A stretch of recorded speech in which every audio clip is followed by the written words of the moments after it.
Welcome students.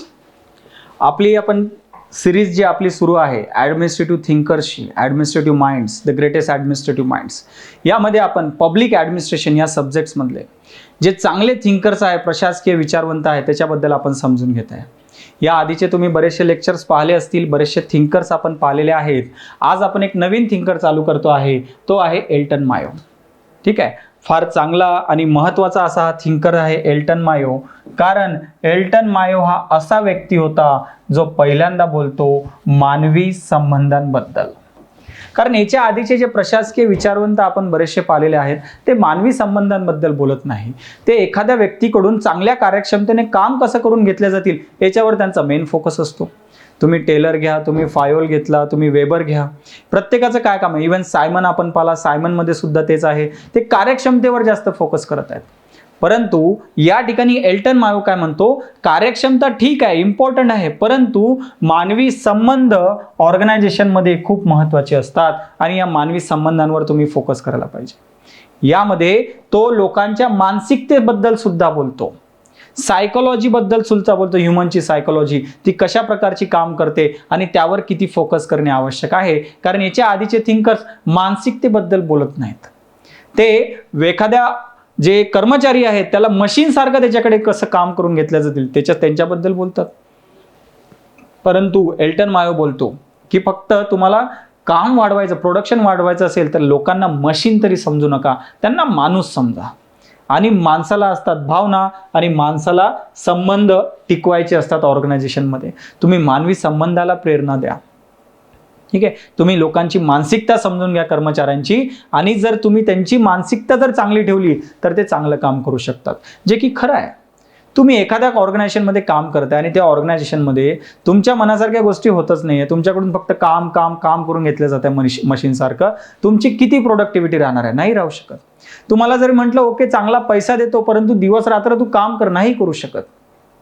तुम्हाला म्हटले नाही तुम्ही ऑफिसमध्ये कोणाशी बोलू शकत नाहीत, तुम्हाला एकट्यात काम करायचं आहे, तुमचा काही संबंध नाही, जेवणाचा वेळ तुम्हाला फक्त आम्ही देतोय 20 मिनिटात जेवण करा आणि कामाला लागा, असं जर मशीन सारखं जर काम करायला लावलं तुम्हाला, तर काही दिवस करू शकाल, नंतर कंटाळा येईल, शरीर थकून जाईल, माइंड थकून जाईल. त्यामुळे एल्टन मायो एक थोडासा वेगळी आयडिया देतो, तो मानवी संबंधावर डिपेंडंट ती आयडिया असते. ओके, तर खूप चांगले प्रिन्सिपल्स आपल्याला एल्टन मायो सांगतो. एल्टन मायोचे जे काही थेरीज आहेत त्याला आपण हॉथॉर्न स्टडीज असं म्हणतो. ओके, ही एक ऑर्गनायझेशन होती, प्रायव्हेट ऑर्गनायझेशन, तिथे त्यांनी अभ्यास केला होता, म्हणून त्याला हॉथॉर्न स्टडीज असं नाव दिलं जाते. पहा एल्टन मायो काय काय प्रयोग करतो, प्रारंभीचे सुरुवातीच्या काळात कोणकोणते प्रयोग करतो पहा एल्टन मायो. कसं तो ह्युमन सायकोलॉजी किंवा मानवी संबंधांबद्दल बोलतो. तो विश्रांतीचा काळ ठरवून देतो प्रत्येकाला. पहा, कारण याच्या आधीचे लोक काय करायचे, जे थिंकर्स होते ते म्हणायचे मशीन सारखं व्यक्तीला यूज करून घ्या, आणि तसंच यूज करून घेतल्याच होतं, अमानुषीकरण होत होतं. हा म्हणतो बाबा विश्रांतीचा काळ द्या त्यांना. त्यांनी काय केलं, विश्रांतीचा काळ वाढवला, लंच ब्रेक थोडासा वाढवला, मधात एखादा टी ब्रेक दिला, त्यांनी विश्रांतीचा काळ वाढवला. आता या विश्रांतीच्या काळ वाढवल्यामुळे त्याला काय लक्षात आलं, प्रोडक्टिव्हिटी वाढत आहे कर्मचाऱ्यांची. ते विश्रांती घेतात, ते एकामेकाशी बोलतात, संबंध सुधारतात लोकांसोबत, ते आपल्या भावना हलक्या करतात, थोडेसे रेस्ट करतात, बॉडी त्यांची रेस्ट होते, ते अजून जास्त उमेदीने काम करू शकतात. तुम्ही मशीन सारखं काम करून घेतलं, त्यांची उमेद संपणार. त्यांना रिलॅक्सेशनचा थोडासा वेळ दिला तर त्यांचं प्रोडक्शन चांगलं राहील. पहा, ही गोष्ट त्याला इथे कळून आली, आणि जे की खरं आहे. त्यानंतर कामाच्या ठिकाणचं वातावरण त्यांनी काय केलं, कामाच्या ठिकाणी थोडंसं सुकावं तापमान केलं. तापमान थोडंसं, जसं की तुम्ही एखाद्या ठिकाणी उन्हाळ्यात काम करत आहे, खूप गरमी होत आहे, तर तुमची प्रोडक्टिव्हिटी कमी होणार. मग त्यांनी काय केलं, थोडंसं त्या ठिकाणी वातावरण थंड केलं. सुकावं तापमान, ज्या ठिकाणी काम करत आहे तिथलं टेम्परेचरही थोडंसं कंट्रोलमध्ये केलं त्यांनी.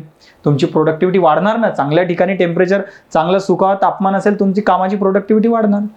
त्यानंतर पुरेसा उजेड, त्यांनी हे पाहिलं की बाबा ज्या ठिकाणी एक नॅचरल लाईट येत नाही, नैसर्गिक लाईट ज्या ठिकाणी प्रकाश पडत नाहीये, त्या ठिकाणी कर्मचाऱ्यांची प्रोडक्टिव्हिटी ही फार कमी असते. आणि त्या ठिकाणी तो ऑब्झर्व करतो, ज्या ठिकाणी पुरेसा उजेड येतो त्या ठिकाणी कर्मचाऱ्यांची प्रोडक्टिव्हिटी खूप चांगली असते. आणि खरं आहे, तुम्हाला जर अंधारा कोठडीत जर काम करायला लावलं, तुमची प्रोडक्टिव्हिटी कमी राहील. तेच जर तुम्हाला नॅचरल लाईटमध्ये जर येत असेल, अशा ठिकाणी जर तुम्ही काम केलं, तुमची प्रोडक्टिव्हिटी चांगली राहील. हे सुद्धा त्यांनी ऑब्झर्व केलं. या गोष्टी तो कशाच्या बेसिसवर करू शकत आहे, कारण तो समजतो की ह्युमन सायकोलॉजी खूप मोठं काम करते. ओके, त्याला नॅचरल लाईट दिसलं की त्याची सायकोलॉजी चांगली राहते. त्याचं तापमान चांगलं असेल तर त्याची फिजिकल आणि मेंटल कॅपॅसिटी चांगली राहते, विश्रांतीचा काळ दिला की त्याची कॅपॅसिटी चांगली राहते. ही गोष्ट त्याला कळाली. आणि त्याला एक गोष्ट कळाली, जर मेंटली जर एखादा व्यक्ती जर खुश असेल, रिलॅक्स असेल, तर त्याची प्रोडक्टिव्हिटी ही चांगली राहते. त्याला मशीन सारखं काम करून घेणे आवश्यक नाहीये त्याच्याकडून. पहा किती चांगल्या गोष्टी एल्टन मायोनी सांगितल्यात. आणि म्हणूनच एल्टन मायो ला एवढं महत्व आपल्याला पब्लिक ऍडमिनिस्ट्रेशन मध्ये आपण देतो. उद्या चालून तुम्ही ऍडमिनिस्ट्रेटर बनले की या गोष्टी सुद्धा तुम्हाला लक्षात ठेवाव्या लागतात की एम्प्लॉईची प्रोडक्टिव्हिटी, त्यांची मानसिकतेमध्ये तर काही प्रॉब्लेम नाही ना तुमच्या ऑर्गनायझेशनमध्ये, आणि त्यांची मानसिकता कशी सुधारल्या जाईल त्याबद्दल एल्टन मायो काय सांगतो, त्या गोष्टी कशा वापरल्या जाऊ शकतात ते इथे महत्वाचं तुम्हाला इथे शिकायला मिळते. त्यानंतर तो भव्य प्रकाश योजना, ग्रेट इल्युमिनेशन ही एक स्कीम तो काढतो किंवा याचा तो अभ्यास करतो. भव्य प्रकाश योजना तो ऑर्गनायझेशन तो एखाद्या काही लोकांना जमा करतो आणि त्या ठिकाणी प्रकाश पातळीमध्ये बदल करतो. काही ठिकाणी प्रकाश वाढवतो, कमी करतो, कलरफुल, काही ठिकाणी लाईटचे कलर चेंज करतो. आणि काही लोकांना त्या ठिकाणी त्या हॉलमध्ये ठेवलेलं आहे, त्यांच्यासोबत एक्सपेरिमेंट चालू आहे. त्याच्यावरून त्याला बऱ्याचशा गोष्टी कळतात. त्याच्यावरून त्याला गोष्ट एक कळते, पर्यवेक्षण, मनोबल आणि उत्पादकता या 3 मध्ये फार महत्वाचा संबंध असतो. पर्यवेक्षण, सुपरविजन, मनोबल, मोरॅलिटी आणि उत्पादकता, प्रोडक्टिव्हिटी. सुपरविजन, मोरॅलिटी आणि प्रोडक्टिव्हिटी. त्याचं काय म्हणणं आहे, जर एम्प्लॉईजला वाटत असेल की आपल्याकडे मॅनेजमेंटचं लक्ष आहे, आपल्या प्रत्येक गोष्टीकडे मॅनेजमेंट लक्ष देते, चांगलं वाईट प्रत्येक गोष्टीकडे मॅनेजमेंट पाहते, माझ्याबद्दल मॅनेजमेंट विचार करते, तर त्या व्यक्तीचं मनोबल चांगलं राहते.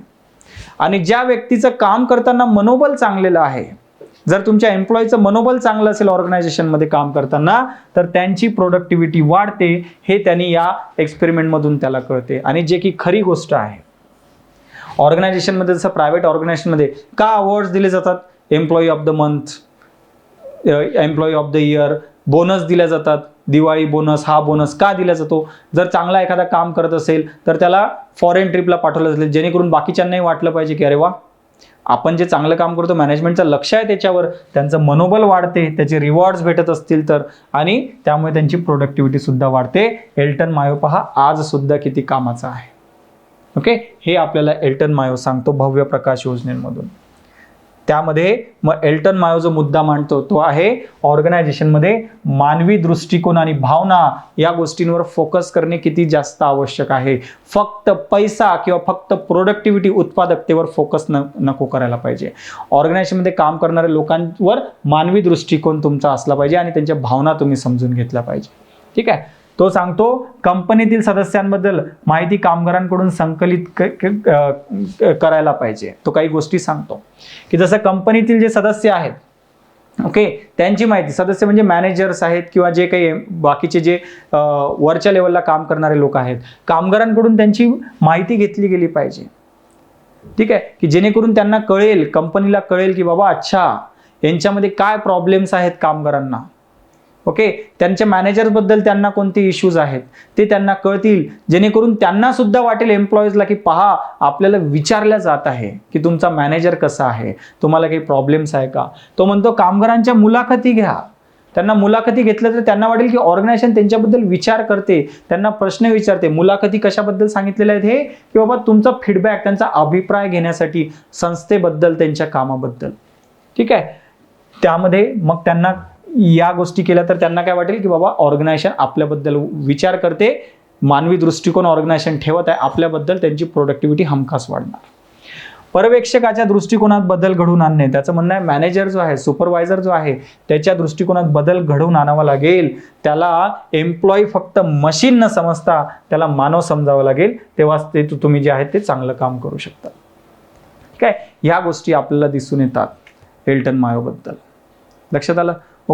तर अशा ज्या गोष्टी आहेत, अशा गोष्टी आपण आपल्या पब्लिक ऍडमिनिस्ट्रेशनच्या कोर्समध्ये समजून घेतो. सोप्या भाषेमध्ये. जसा एल्टन मायोबद्दल आपण ह्या गोष्टी समजून घेतल्या. अजून एल्टन मायोचे अजून 2 लेक्चर्स होणार, त्यामध्ये सुद्धा आपण बऱ्याचशा ज्या गोष्टी एल्टन मायोबद्दल समजून घेणार अशा सोप्या भाषेमध्ये. आपला पूर्ण पब्लिक ऍडमिनिस्ट्रेशनच्या कोर्समध्ये आपण अशाच सोप्या भाषेमध्ये गोष्टी समजून घेतो, जो ऑनलाईन आणि ऑफलाईन दोन्ही मोडमध्ये सध्या अवेलेबल आहे. ठीक आहे. ऑनलाईन मोडमध्ये आपला ज्ञानदीप ऑप्शनल ॲपवर ऑलरेडी तुम्हाला रेकॉर्डेड लेक्चर्स अवेलेबल असतील.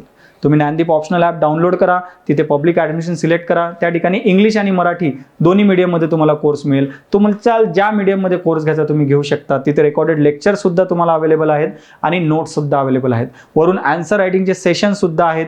वरून आता टेस्ट सिरीज पण त्यामध्ये आपण देणार आणि मेंटरशिप तर माझी पर्सनल मेंटरशिप त्या ठिकाणी असतेच. हेच ऑफलाईन कोर्समध्ये सुद्धा आपण lectures, notes, mentorship, answer writing आणि टेस्ट सिरीज हे आपण ऑफलाईन कोर्समध्ये सुद्धा घेतो, जे जर तुम्ही पुण्यामध्ये असाल तर आपल्या 7 जुलैपासून चालू होत आहे. बाकी पुण्यामध्ये नसाल, ऑफलाईन करणे पॉसिबल नसेल तर ऑनलाईन कोर्स तुम्ही ज्ञानदीप ऑप्शनल ॲपवर आपला ऑलरेडी घेऊ शकतात. ओके, काही प्रॉब्लेम आला तर तुम्ही माझ्या नंबरवर कॉन्टॅक्ट करू शकतात. 940 542 546 1 या कॉन्टॅक्ट नंबरवर.